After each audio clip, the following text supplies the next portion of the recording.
మన తండ్రి అయిన దేవుని నుండి ప్రభువైన యేసుక్రీస్తు నుండి కృపయు సమాధానం మీకెల్లరికూ కలుగునుగాక.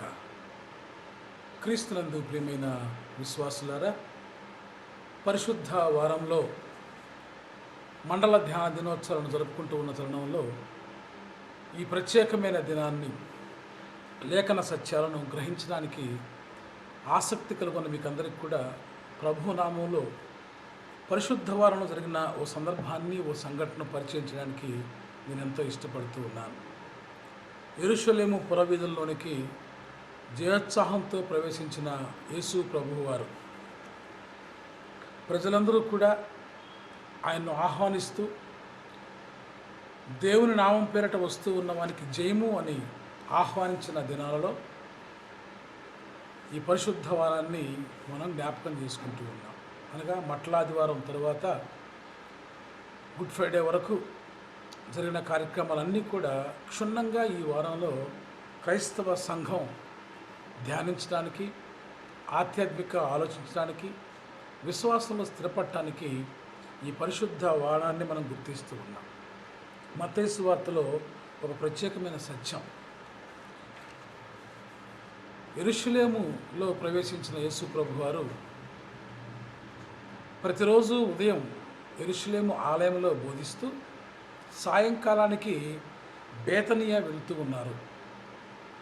ఈ బేతనియ వెళ్ళే మార్గంలో ఆయన పలుమార్లు ప్రత్యేకమైన విషయాలను శిష్యులకు బోధించినట్లుగా లేఖన సత్యాలు మనకు బోధిస్తూ ఉన్నాయి. ఉదాహరణకు మత్తయి సువార్త 21వ అధ్యాయం 18 నుంచి 22 వచనాలకు ఉన్న వాక్య భాగాన్ని కనుక మనం ధ్యానం చేసుకోగలిగితే, ఆయన ప్రయాణంలో శిష్యులకు కొన్ని ప్రత్యేకమైన సత్యాలు బోధిస్తూ ఉన్నారు, నేర్పిస్తూ ఉన్నారు. శిష్యులు అది గమనిస్తూ ఉన్నారు. ఈ దినం మార్గంలో జరిగిన ఒక సందర్భాన్ని ప్రత్యేకంగా మీ ముందుకు నేను తీసుకొని వస్తూ ఉన్నాను. బేతనియ నుండి యేసు ప్రభువారు యెరూషలేము వెళుతూ ఉన్న తరుణంలో యేసు ఆకలి గొనెను అనే సత్యం ఈ లేఖనంలో మనకు జ్ఞాపకం చేయబడింది. చాలామార్లు యేసు ప్రభువారు శారీరకంగా పొందిన కొన్ని నిరుత్సాహాలకు ముందు కొన్ని సందర్భాలు మనం జ్ఞాపకం చేసుకుంటూ ఉంటాం. యేసు దప్పిగొనెను, యేసు కన్నీరు విడిచెను.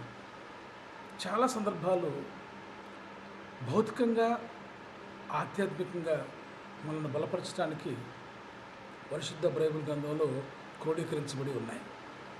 ప్రత్యేకంగా ఈ సందర్భంలో యేసు ఆకలి గొనెను మాత్రమే కాదు, యేసు కోపించెను అనే విషయం కూడా ఉంది. చాలా మార్లు ఆయన యొక్క శాంతి స్వరూపాన్ని, ప్రేమను, క్షమాగుణాన్ని పరిశుద్ధ బైబిల్ గ్రంథంలో చూస్తుంటాం. కానీ ఈ మార్గంలో జరిగిన ఈ సందర్భాన్ని మనం గుర్తించినట్లయితే యేసు ఆకలి గొనెను, 2 యేసు కోపించెను అనే సందర్భాలు ఈ భాగంలో మనం చూస్తూ ఉంటాం. ఇదే భాగాన్ని మత్తయి సువార్త 11వ అధ్యాయం 12 నుంచి కూడా 14 వచనం ఇతర భాగాల్లో మనం గమనించినట్లయితే ఒక అంజూరపు చెట్టు విషయమై ఆయన ఆకలి, ఆయన కోపాన్ని మనం అర్థం చేసుకోవచ్చు. సందర్భాన్ని నేను మీకు పరిచయం చేస్తాను. యేసు ప్రభు వారు బేతనియ నుంచి యెరూషలేము వెళ్తూ ఉన్నప్పుడు ఆయన ఆకలి కొని తినడానికి పండ్లు ఏమైనా ఉంటాయని అంజూరపు చెట్టు దగ్గరకు వెళ్తే ఆ అంజూరపు చెట్టులో ఆకులు తప్ప పండ్లు కనిపించని విధం ఆయన గమనించినప్పుడు ఆయనకు కోపం కలిగింది. వెంటనే ఇక ఎన్నటికీ నీ పండ్లు ఎవరూ తినకుందురుగాక అనే భావం ఆయన తెలియచెప్పినప్పుడు ఆ చెట్టు ఎండిపోయినట్లుగా, అది ఒక శాపవచనంగా శిష్యులు గుర్తించడం ఇక్కడ మనం గమనించాలి. ప్రేమతో మాట్లాడే ప్రభు శపిత పదాలు ఉచ్చరించడం అనేది ఎంతవరకు మనం గ్రాహ్యం చేసుకోగలం? పేతురు భక్తుడు ఆ మాట ఉచ్చరించాడు, ప్రభువా, మీరు నిన్న ఉదయం శపించిన ఈ చెట్టు సాయంకాల కల్లా ఎండిపోయింది అనే పదం పేతురు భక్తుల ద్వారా ప్రభు అన్నప్పుడు, ప్రభు ఈ సందర్భం ద్వారా ఏ విషయాన్ని శిష్యులకు బోధించడానికి ఇష్టపడ్డారు అన్నప్పుడు అక్కడ విశ్వాసం గురించి ఆయన మాట్లాడాడు. అసలు ఈ అంజూరపు చెట్టు గురించి మనం అర్థం చేసుకుంటున్నప్పుడు ఈ అంజూరపు చెట్టు యొక్క సాదృశ్యాన్ని మనం ఎలా అవగాహన చేసుకోవచ్చు? ప్రతి దేశానికి ఓ జాతీయ పక్షి, ఓ జాతీయ చెట్టు, ఓ జాతీయ పండు, ఓ జాతీయ పుష్పం ఉంటూనే ఉంటాయి. ఇశ్రాయేలు దేశంలో ద్రాక్ష పండ్లు, అంజూరపు పండ్లు, ఖర్జూరపు పండ్లు ఇశ్రాయేలు జాతికి సూచనగా ఉంటూ ఉన్నాయి. ముఖ్యంగా ద్రాక్ష తోటలో ఖచ్చితంగా అంజూరపు చెట్టును కూడా వేస్తున్న సందర్భాలు అనేక మనం చదువుకున్నాం. ఈ అంజూరపు చెట్టు ఇశ్రాయేలు దేశానికి ఒక గౌరవాన్ని, ఆ దేశీయ చెట్టుగా కూడా మనం గుర్తించగలుగుతాం. ఈ పండ్లు ఇశ్రాయేలు జాతికి ఆకలి తీర్చే పండ్లు మాత్రమే కాదు, ఈ పండ్లకు, ఈ చెట్లకు ఇశ్రాయేలు సమాజానికి ఒక ప్రత్యేకమైన సంబంధాన్ని కలిగి ఉన్నాయి.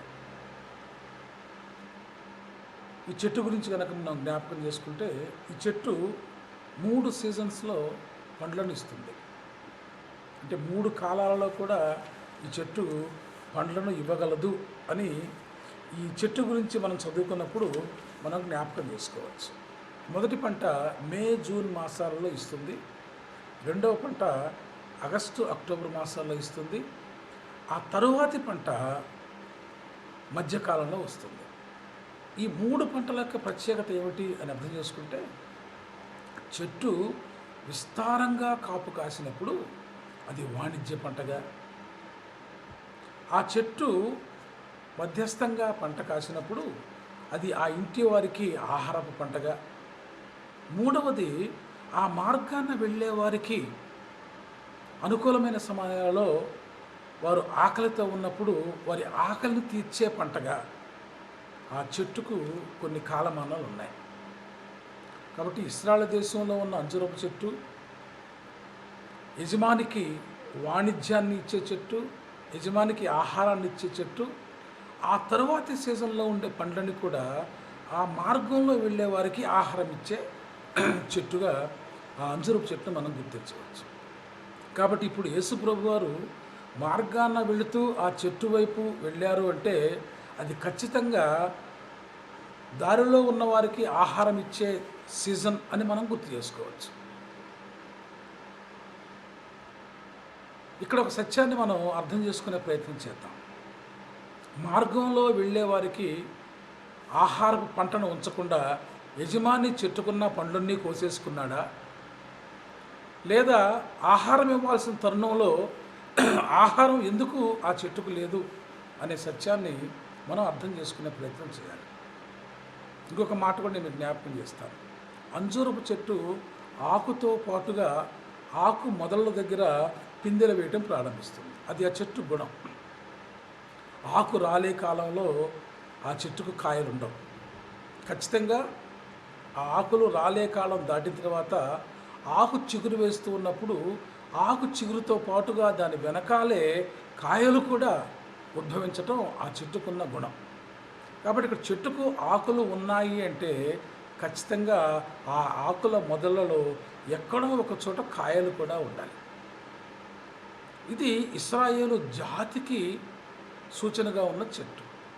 అంత మట్టుకే కాదు, ఈ పొలాలలో ద్రాక్ష తోటల్లో ఉండే అంజూరపు చెట్లు, లేదా అనేక మార్లు అంజూరపు చెట్టు గురించి మాట్లాడుతున్నప్పుడు ఈ అంజూరపు చెట్టు వారి విశ్వాసానికి ప్రతీకగా ఉంది. అంత మట్టుకే కాదు, చాలామంది రబ్బీలు ఈ అంజూరపు చెట్టు కింద శిష్యులను ఏర్పాటు చేసుకొని వారికి దేవుని రాజ్య మర్మాలను బోధిస్తూ ఉంటారు. ఇశ్రాయేల్ దేశంలో ఉండే రబ్బీలు అనేక మంది అంజూరపు చెట్టు కింద ఆశ్రయించిన విధానాలు మనం జ్ఞాపకం చేసుకోవచ్చు. ఉదాహరణకు నతనయేలుతో యేసుప్రభు మాట్లాడుతున్నప్పుడు, నేను అంజూరపు చెట్టు దగ్గర అనేకులతో దేవుని రాజ్య పరమాలు బోధిస్తున్నప్పుడు నువ్వు చూసావా అనే సందర్భం మనం జ్ఞాపకం చేసుకోవచ్చు. కాబట్టి అంజూరపు చెట్టు మత విశ్వాసానికి, ఆ దేశపు ఆహారపు పంటకు, వారి విశ్వాసానికి కూడా ప్రతీకగా ఉన్న చెట్టు. సో కాబట్టి ఈ సూచన మనం అర్థం చేసుకోవాలంటే ఖచ్చితంగా ఈవేళ యేసు ప్రభువారు అంజూరపు చెట్టును గురించి చేసిన ఆ సంబోధన ఖచ్చితంగా మనందరం కూడా అర్థం చేసుకోవాల్సిన పరిస్థితి ఏర్పాటు చేస్తుంది. ఇంకా గమనించినట్లయితే ఆ రోజు ఆయన ఆలయానికి వెళ్ళి వస్తూ ఉన్నప్పుడు జరుగుతున్న పరిస్థితి అన్నప్పుడు ఇశ్రాయేలు జాతి యొక్క ఆరాధనా విధానాలు, ఆలయ క్రతువులు, విశ్వాసపు జీవితాలను ప్రభు చూసినప్పుడు అవి పైకి పచ్చగా ఉన్నాయి, కానీ వాటి యొక్క ఫలితాలు సరిగా లేవు అనే సత్యాన్ని కూడా ఇక్కడ మనం అర్థం చేసుకోవాలి. ఇశ్రాయేలు నిండైన ఆకులతో పచ్చగా కనిపిస్తోంది, అభివృద్ధిలో కనిపిస్తోంది, కానీ ఆ ఆకుల మాటున విశ్వాసానికి తగిన ఫలాలు లేనట్లుగా ఈ వాక్యం మనకు అర్థమవుతుంది. కేవలం ఇశ్రాయేలు జీవితంలో మాత్రమే కాదు, మనం కూడా ఇవాళ అన్ని విధాల ఆర్థికంగా సౌభాగ్యంగా ఉన్నాం. క్రైస్తవ విశ్వాస జీవితంలో చాలా ముందంజ వేస్తున్నామని మాట్లాడుకుంటున్నాం. విశ్వాసం తగిన ఫలాలు మన జీవితంలో కాస్తున్నాయా?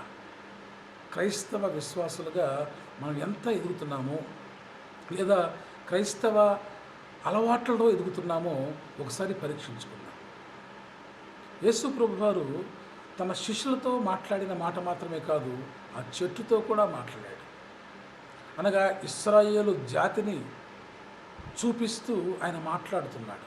ఓ యెరూషలేమా, ఓ ఇశ్రాయేలు, ఓ యూదా, నీవు దేవుని యొక్క అభివృద్ధిలో విశ్వాసానికి తగిన ఫలితాలను చూపించాల్సిన నువ్వు ఎందుకు విశ్వాసానికి తగిన ఫలాలు లేకుండా జీవిస్తున్నావు? పైకి పచ్చగా ఉన్నావు, నిండుగా ఉన్నావు, కానీ నీలో ఇతరులకు ఉపయోగపడే గుణగణాలు లేవు. ఇతరులు నిన్ను ఆశ్రయించినప్పుడు వారి ఆకలిని తీర్చలేకపోతున్నావు, వారి ఆధ్యాత్మికతకు కావలసిన బోధన చేయలేకపోతున్నావు. పైకి బహు దైవ భక్తులుగా కనపడుతున్నావు, కానీ ఫలితాన్ని చూసినప్పుడు, ఆశించినప్పుడు నీవు విశ్వాసంలో ఎండిపోయి ఉన్నావు అనే స్థితిని ఈ అధ్యాయం మనకు జ్ఞాపకం చేస్తూ ఉంది. ఇక్కడ యేసు ఆకలి కొనడం, యేసుకు కోపం రావడం, యేసు శపించడం, ఇవన్నీ కూడా చాలా మార్లు మనకు విధికి విరుద్ధంగా కనపడుతూ ఉంటాయి. కానీ ఇశ్రాయేలు యొక్క మతపరమైన, విశ్వాసపరమైన విధానాలను చూసినప్పుడు క్రీస్తులో ఈ ఆర్ద్రత కలిగింది, క్రీస్తుకు ఈ వేదన కలిగింది. పైకి క్రైస్తవ విశ్వాసులుగా జీవిస్తూ ఉన్న మనం ఆ క్రైస్తవ విశ్వాసానికి తగిన ఫలాలు మన బ్రతుకులో లేనప్పుడు మన మీద కూడా క్రీస్తుకు ఈ వేదన కలుగుతుందని ఈ వాక్యం ద్వారా నేను మీకు జ్ఞాపకం చేస్తూ ఉన్నాను. ఈ సత్యాన్ని మనం ఒకసారి అర్థం చేసుకుందాం. మత్తయి సువార్తలో ఈ యెరూషలేముకు ప్రయాణం చేస్తూ ఉన్న తరుణంలో విశ్వాస స్థితిని గురించి క్రీస్తుకు వారికి చెప్పిన మాట ఏమిటంటే, నేను ఈ చెట్టు గురించి చేసిన ఆలోచన గురించి మీరు ప్రత్యేకంగా ఆలోచించాల్సిన అవసరం లేదు, కానీ విశ్వాసంతో మనం ఏమి కోరుకున్నా అది జరుగుతుంది. నేను విశ్వాసంతో ఈ చెట్టును గురించి ఆలోచన చేశాను, అంత మట్టుకే కాదు, కొండల గురించి ఆలోచన చేసుకున్నా, ఇతర ఏ విషయాల గురించి ఆలోచన చేసినా అవి కొనసాగుతాయి, జరుగుతాయి అనే సత్యాన్ని కూడా ఆయన బోధించాడు. బహుశా యేసు ప్రభు వారి యొక్క విశ్వాసం, ఈ అంజూరపు చెట్టు ఎప్పుడు కూడా విశ్వాసపు ఫలాలను ఫలిస్తూ ఉండాలి. ఫలించని చెట్టు పెరికివేయబడాలి. కాబట్టి అంజూరపు చెట్టు విషయంలో మరొక ఉపమానాన్ని యేసు వారు జ్ఞాపకం చేస్తూ ఆ అంజూరపు చెట్టుకు అవకాశం ఇచ్చినట్లుగా చూస్తుంటాం. మరుసటి కాలానికైనా ఇది ఫలించే చెట్టు కావాలి, మరుసటి సంవత్సరానికైనా అనే ఈ అవకాశాన్ని మనం జ్ఞాపకం చేసుకుంటే ఇప్పటికైనా సరే మన జీవితంలో విశ్వాసానికి తగిన ఫలితాలు కనిపించినప్పుడు ఫలించే ప్రక్రియ ఏమిటో మనం దేవుని దగ్గర ఆయన పాదాల చెంత కూర్చొని అర్థం చేసుకొని నేర్చుకోవాల్సిన అగత్యత మనకు కనబడుతుంది. యెరూషలేము పురవీధులలో అనేక అంజూరపు చెట్లు ఉంటాయి. అనగా అనేక మంది బోధకులు ఆ చెట్ల కింద దేవుని యొక్క వాక్యాన్ని బోధిస్తున్నారు, కానీ తగిన ఫలితాలు కనిపించట్లేదు. ఇవాళ సార్వత్రిక క్రైస్తవ సంఘంలో బోధకులకు కరువేం లేదు, కానీ ఇంకా క్రైస్తవ్యం 2.5% దగ్గరే మగ్గిపోతూ ఉంది. అనాదిగా ఇదే కాలమానం, ఇదే శాతం ఇవాళ క్రైస్తవులు పెరిగిపోతున్నారని చెప్పుకుంటున్నాం, బోధకులు పెరిగిపోతున్నారు, సంఘాలు పెరిగిపోతున్నాయి, బోధించేవారు పెరిగిపోతున్నారు, కానీ విశ్వాసంలో ఎండిపోతూ ఉన్నాం.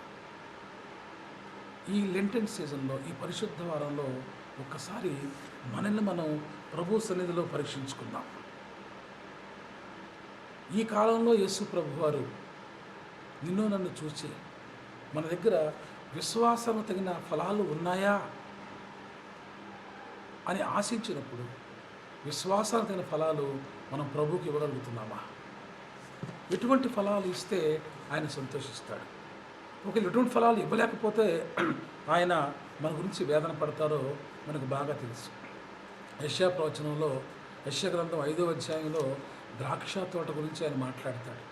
యూదా జాతి నా ద్రాక్ష వనం అంటాడు. అనగా ఈ తోటలు, ఈ వనాలు అనే పదాలు అనేక మార్లు ఇశ్రాయేలు జనాంగానికి సూచనగా వాడబడ్డాయి.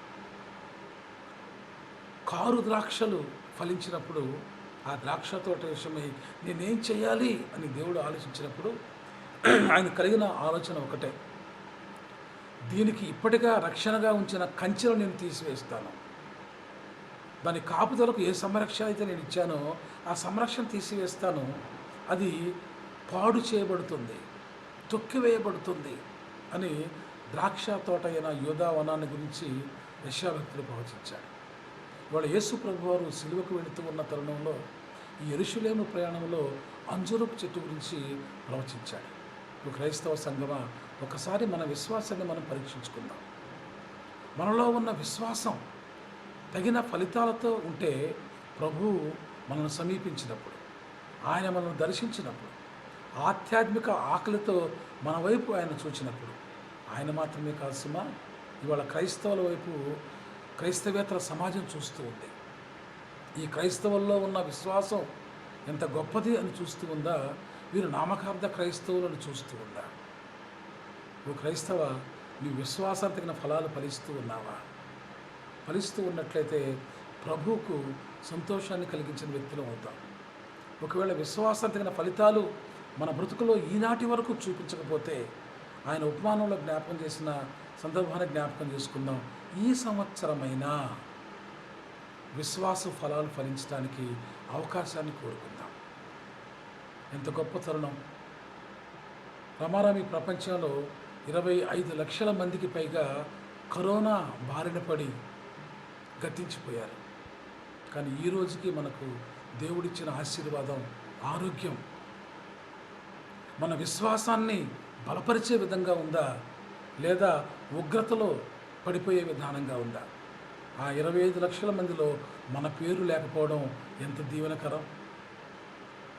ఈ రోజుకి మనం ఆరోగ్యంగా ఉన్నాం, ఆశీర్వాదకరంగా ఉన్నాం.